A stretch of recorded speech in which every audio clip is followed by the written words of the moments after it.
I've made that just over $2,000 in altogether like 6 hours of work this month.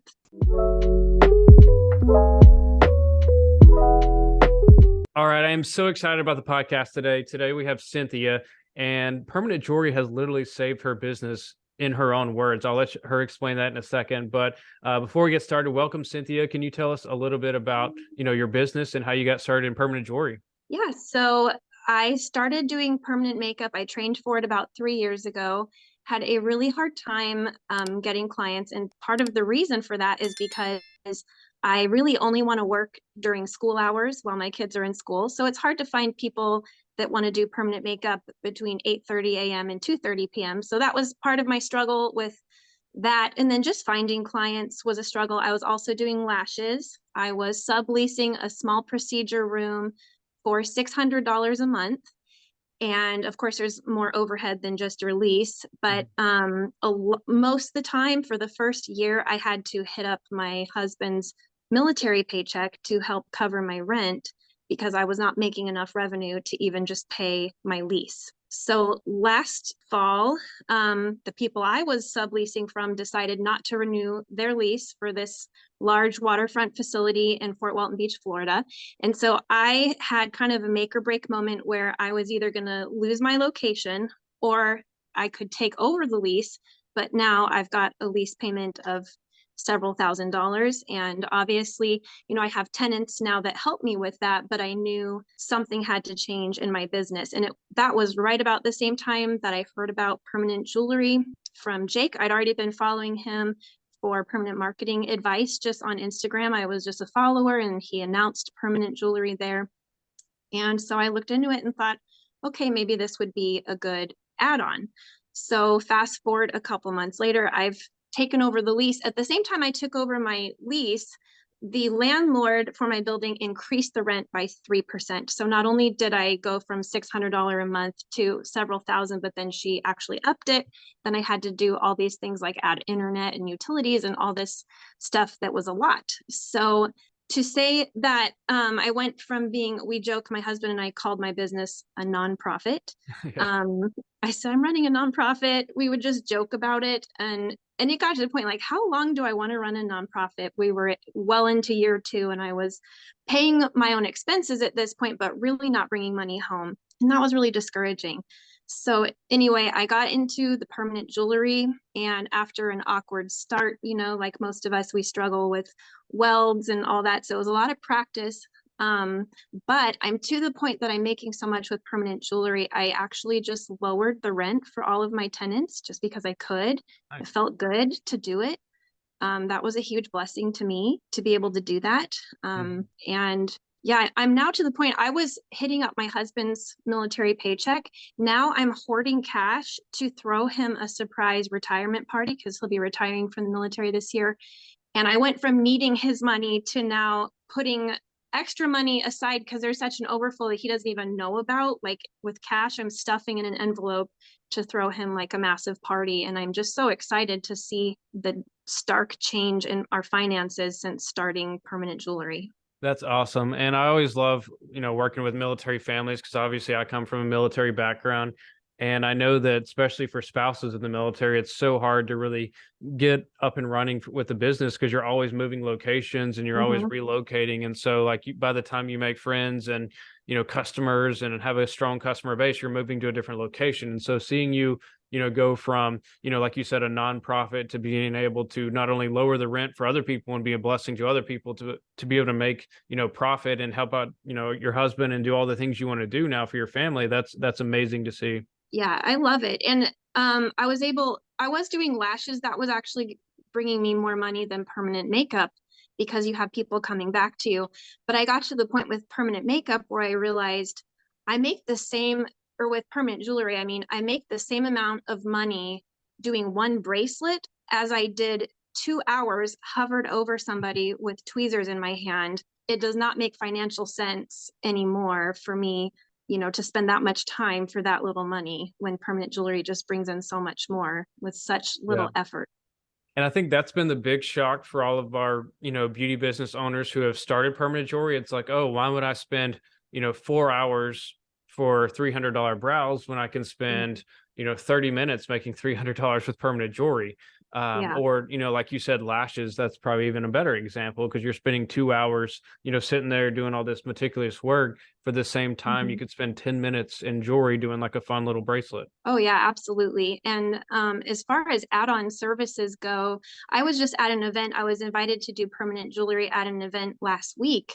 And before I even had my table set up, there was a line of people forming because they said, "Oh my gosh, she's doing permanent jewelry." Meanwhile, there's multiple vendor booths around me set up, just sitting there waiting for someone to walk up to them. They're doing hair tinsel. They're offering spray tans, by appointment. They're someone handmade these tumbler cups with like resin, and they've worked hours on this stuff, and their profit margin is so small. And I was looking across at them with no one at their booth while I've got like a line, and I felt like bad for making so much money. It's like I almost feel guilty. It's hard to celebrate your wins sometimes when everyone around you is like, oh, Yeah. you know. And that's what we've seen at these events. Like I brought you to one of our events to do jewelry because you were located, close by. And at the time, you didn't have that much experience with jewelry. You had never done more, I think you said, than 7 people in a day. Yeah. Just because, I mean, correct me if I'm wrong. I feel like you were just kind of scared to do events at first. Yeah, I have a brick and mortar, so I was like, I'm by appointment only. And now I'm like, oh, dang, I'm going to do as many pop-ups as possible. That's good money. Yeah, but when we were at our event, you did what, like 50 bracelets in a day almost? Yeah. Yeah. So trial by fire, but you did great. And, I know you built your confidence from that event too. Yeah, I learned that people are not in the rush that you think they are. When someone has a luxury service, I mean, you spend $150 to get a set of lashes and you're laying there for 2 hours. So if someone comes into my office to get permanent jewelry, I've taken the time pressure off myself. I think I'm going to make this a good experience for them. Mhm. I usually have like a bowl of chocolate. I talk to them. I show general interest and warmth in them, and I make it an experience. And people appreciate that. When you are charging luxury prices for a luxury service, you should make it a good experience. And so the need for speed, that's a pressure we put on ourselves, I feel like, Mhm. that our clients don't really have as much. Even at events, I had a line of people wanting bracelets, and I just at the time, as a beginner, I wasn't able to go really fast, but not a single person was like, this sucks, and walked away. They were all so excited for permanent jewelry. They understand it's a procedure, and they were willing to wait because it's something they want. Yep, exactly. I mean, same thing when I get my hair cut. It's like, of course I don't have hours and hours for them to sit there and do that. But like anytime I go to a haircut and it's like on base or something and they just, spend 10 minutes and then throw me out the door, like I feel like, did you really spend that much? I mean, did you really like get everything? I'm sure and then I see like hairs and stuff. So like, if they can spend a little bit longer and stuff, I appreciate that, so just to your point of like people they don't want you to rush on them necessarily. Now, obviously, if it's an event and I'm getting jewelry done and there's a line of 30 people behind me, yeah, I don't expect them to take 30 minutes on Yeah. that. Yeah. I do try to be quick, but I don't stress about that anymore. Having lines, you're going to have lines of people because it's a service they want, and they're willing to wait for it. So it's okay. Yep. So as far as like, I don't know if you've like wrote down your numbers or anything like that, because all my interviews like this are unscripted. But do you, off the top of your head, you kind of know like how your income's changed or what you've been making lately? Yeah, so I have Vagaro, and it makes all those spreadsheets for me. So far this month, like since April 1st, it's April 19th. So in 19 days, I am at 2,300 in permanent jewelry. Nice. And that, by the way, is people seeking me out. Like, if you look at my Instagram, it's a little dead. I forget to post. I have not advertised. And that is literally people just calling me, asking me to do permanent jewelry for them. And that's me working. I mean, I've made that just over $2,000 in altogether like 6 hours of work this month Hmm. of actually doing it, because I my kids are number one. I need to be home when they're home from school, and then I'll work a little bit on a Saturday, when my husband's home from work. But to make that much money in so little time has Hmm. just freed me up to do things that I enjoy. And yeah, I know for a fact if I wanted to hustle harder, I'd be making a lot Yeah. more money. I'm just like a little lazy and really content right now. And so, yeah, that's good money for such part-time work. Yeah, and that's why I love doing interviews like this because people get to see different situations. Like you said, like if you wanted to hustle, if you wanted to run ads and stuff, you could be making Mhm. that per day, but you're not. You're prioritizing your family. You have, little kids. You have your chickens to take care of. I remember you were telling me that at dinner. Yep. Have you tried to give your chickens jewelry yet?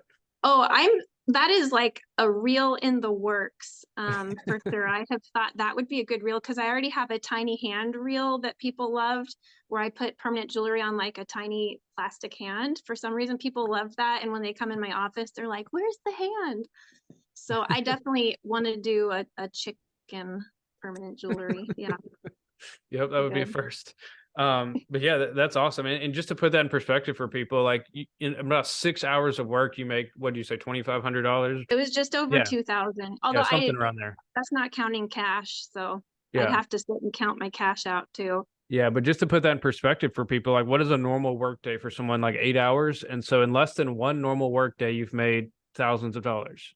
Oh yeah, like my husband is so pumped about this because he works a 9 to 5. He's in the Air Force Yeah, and when I come home from an event and I made more at that event than he does all week, he's not like discouraged or anything. He's just so pumped and yeah, excited for me and sure. excited for us. Yeah, because I mean, he's going to retire soon, and Mhm. you know, of course, he'll have a paycheck and everything, but having that extra income, I'm sure, makes you guys feel a lot better. Yeah, and it's really the best of all worlds because I didn't think I'd make this kind of income working so part-time.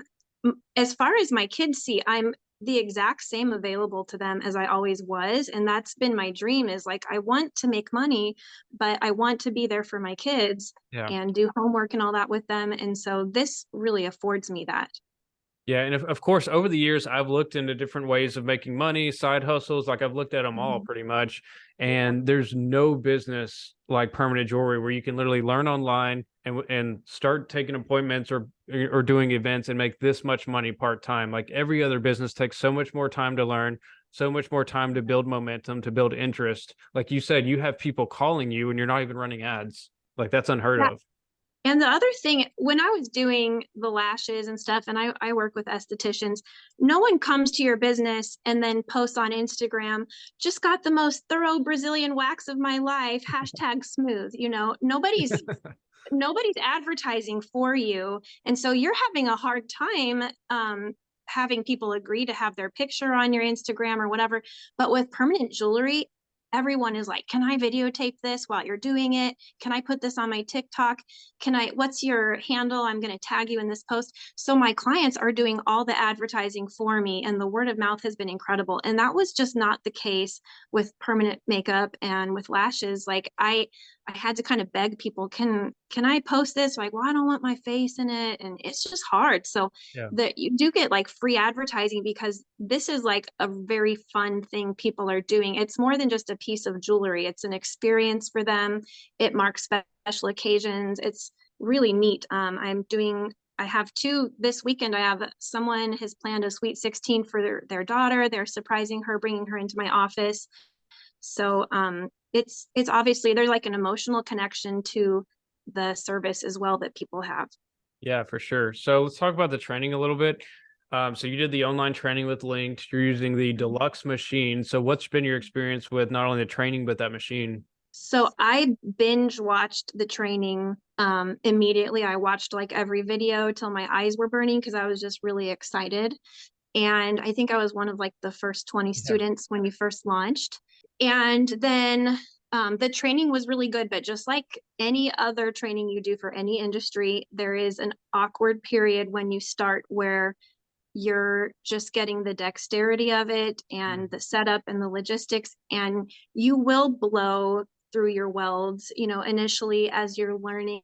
And my advice is just to watch the parts that you're struggling with, watch them over and over and over while you're practicing, and you will get it. I mean, if I got through it, because I really was frustrated in the beginning, that happens a lot with people. You get this machine, and you just think like, do the magic, you think it's going to do Yeah. all the work for you, but you really have to invest some time into practice. And yeah, the training really helped me. I loved that I could go back and rewatch, and I still have access anytime. Then the other thing that really helped was our private Facebook group, just Mhm. having that support. We get each other pumped up. We give each other ideas how to look for events and pop-ups and opportunities. And it's just a really good group in there. It's super helpful. Yep. And I've always loved your sense of humor. Like I remember because not only were you one of our first students, but then you sent me that message where I had a video on there, which it was edited, but I uploaded the one that was unedited on accident. And so like I had messed up and said something. And so I like clapped to like spike the audio so that we could edit it. Uh-huh. And you were the one that caught that, and you were like making fun of me like in a funny way. Like me and you Yeah. both have a very dry sense of humor. So Yes, and I do like to roast Jake. I think it's healthy to be roasted sometimes. yeah, it is. I had binge watched those videos, and then I go back and rewatch. And then I just have fun being in the group and contributing to the group. I glean a lot of wisdom and advice from there, and see really cool displays and ideas that are helpful. So it's been a lot of fun. Do you have other people in your area doing this yet? Yeah. That's a common question I get is like, what happens if there's other people in my area doing that? What's your mindset behind that? I just stay really positive. I don't care what the situation is. I will never bash another provider behind their back. I'll even ask people, hey, I see you have permanent jewelry already. Where'd you get that? And they'll tell me, I say, wow, I've seen so many beautiful pieces from that person. And people appreciate you Yeah. speaking well of others behind their back. So I have no problem. I think there's room for all of us. And yeah, I go to an event and they'll confuse me with someone else and say, oh, I think you did my friend last week at this. I'm like, no, that was a different provider, but yeah, she does great work. I just say that. Yep. And have not had any, as long as you build a reputation of being a nice person like that, you really don't have to worry. If you're going to get nasty though, people will get nasty back. So Yeah. you just try to be a positive force, and it is what it is. Yep, exactly. So let's talk about pricing. One of our common questions is like, will people really pay, this much for jewelry, especially like we mentioned with competition, especially if there's like another lady down the street and she's only charging like $20 for a bracelet. Like what's your thought behind that? Well, this can be applied to almost every industry. When you price yourself well, you bring in high caliber clients. For an example, for a short time, we hosted a few Airbnbs, and the thing with pricing is we have a tendency to project our own finances onto other people. And so since I grew up in like actual poverty and we never took vacations as a family, I projected that onto the pricing of our Airbnb. Like, well, my family could have never afforded a beach house with a pool, and we could have never dreamed that. So I made the price really low. Well, our first guest was a homeless person and 10 of her friends. And when they left, they took all of our Starbucks syrups and hand soaps and all of that. And we kept having guest after guest take advantage of us. We got to the point where we went from $76 a night to almost $500 a night. And when we went to $500 a night, the quality of people staying at the home, I mean, they were taking care of it, they were friendly, they were leaving us positive reviews. It was a night and day difference. Yep. When it comes to pricing, like I said, we tend to project our own finances onto other people. So if you come into this already struggling financially, you are likely to underprice your service. But think of it this way, people go get their nails done regularly. One set of acrylic nails is easily $70+ and it's going to last you 2 weeks. You get your lashes done, $150, lasts you 2 to 3 weeks before you have to get a fill. People have no problem paying 70, 80, 90 plus for a bracelet that is going to last years. They're Yep. paying that much for things that will last them 2 weeks. So please do not feel like people won't pay it. And I would rather do less bracelets at a higher price than do a million bracelets at a low price and stress myself out. Yep. Agreed. And it's funny you mentioned Airbnb because I manage a few myself. And even last month, I think my pricing messed up on one of the platforms and I had a guest that booked at a lower price. They were the Mhm. most needy people I've ever met, Yeah. messaging me multiple times a day, whereas most of my people pay a high price and they don't even message me at all. They're just like, "Hey, thanks. I loved your property," and they take care of it. Mhm. It's weird how that works, but It's it's so it's true. so counterintuitive, but it's true. The people like your Groupon clientele is the most entitled, complaining. They're the first to leave you negative reviews. It's wild. And so yeah, I learned the hard way through Airbnb, but it helped translate into this business that pricing yourself as a luxury service brings in luxury clientele and it's better overall for your business. Yep, exactly. And on top of that, it's like you said, it's not just selling jewelry, you're selling an experience. Like you mentioned I think you mentioned the mother-daughter thing, or, you've seen a lot of Mhm. great emotional experiences with, your clientele. Yeah, and the experience makes up for if you have areas where you have shortcomings. Um, One of the first appointments I booked was for a mother and daughter who got matching bracelets. I was really excited. So when they came into my office, I had like champagne and chocolate, and I treated them like queens.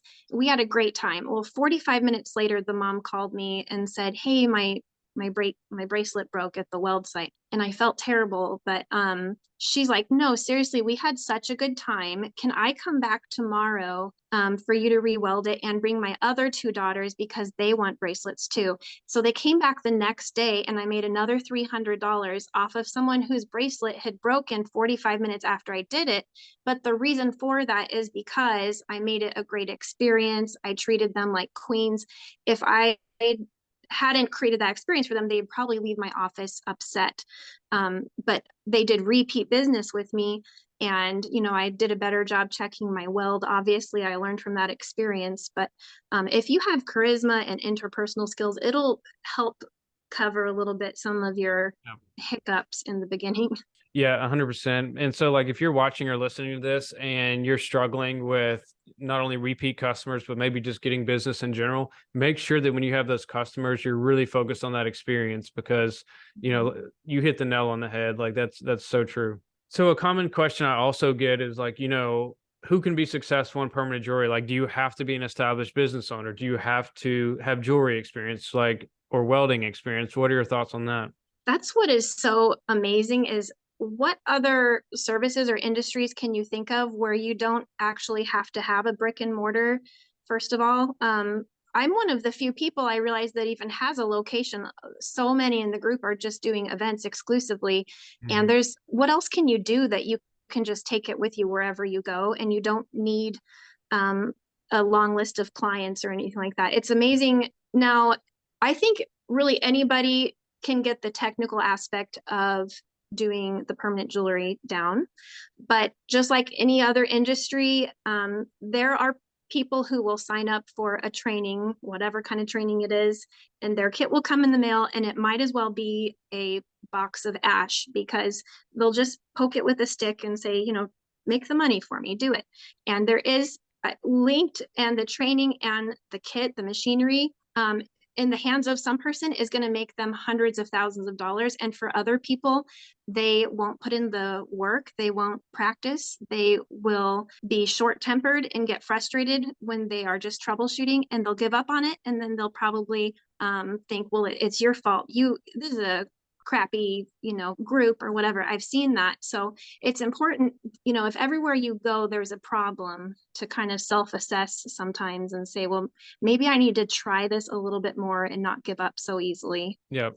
And I don't unfortunately, know. those will be the people who are on Facebook groups saying like, "Oh, well, the link starter kit wasn't good, the machine wasn't good, and I didn't make any money." Like, Yeah. sucks, but it's the unfortunate part of running a business. And we do everything we can to help our students. Like, we provide support calls, we provide, the support group. We'll do FaceTime calls with people. We have warranties on our machine. We literally will provide solutions. Just some people do not want solutions. Yeah, I think every person that signs up needs to come with the realistic expectation that you need to allot some time for practice, and everyone's going to go through kind of a clumsy phase just like any other industry. Yeah. Name any industry, hair or whatever.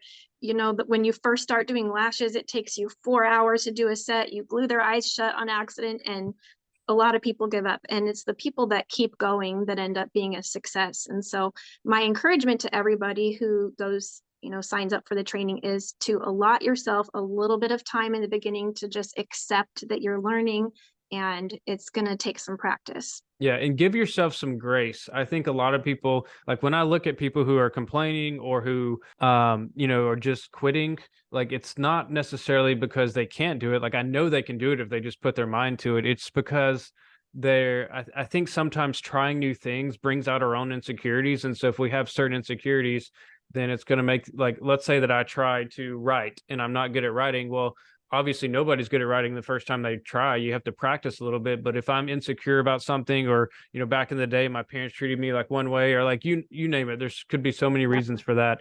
They're going to be like, well, this makes me feel bad about myself, and then they're going to associate pain with trying new things. And that's Yeah. exactly why a lot of people get stuck in their own ways. And even though they get hyped up and they're like, oh yeah, I see all these people making money, so I'm going to try this, and then the first time it's not like easy for them, they just quit.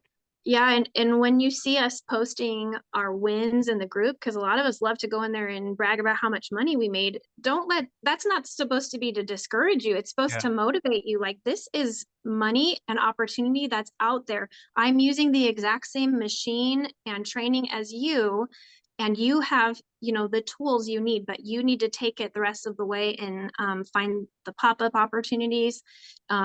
Keep following Jake's marketing advice, just to get out. He gives great free advice on how to get visibility for your business, and take all that advice from people who have already gone through all that troubleshooting. You can skip the trial and error period by just doing what other successful people are doing. Yep. And I encourage every student that's watching this, use that search function on the Facebook group, because so many people are asking the same questions. When if you just search the keyword, you're going to see that the question's already been answered. It just goes to show we all have the same struggles in the beginning. And so some of those questions have been answered 1,000 times, and they're going to keep being asked, because these are just the growing pains of when you first get started. Once you get over that awkward hump, it's so exciting when all of a sudden you've got all these consistent wells, and you're just bam, bam, bam, putting, bracelets on people so quickly. This event I did this week, I didn't have a single misfire. I didn't have to redo anyone's bracelet. It was awesome. I just, you know, it's just becoming so easy and second nature. And I never thought I'd get to that point, but that's just how it is with anything. You just have to put yourself out there and practice.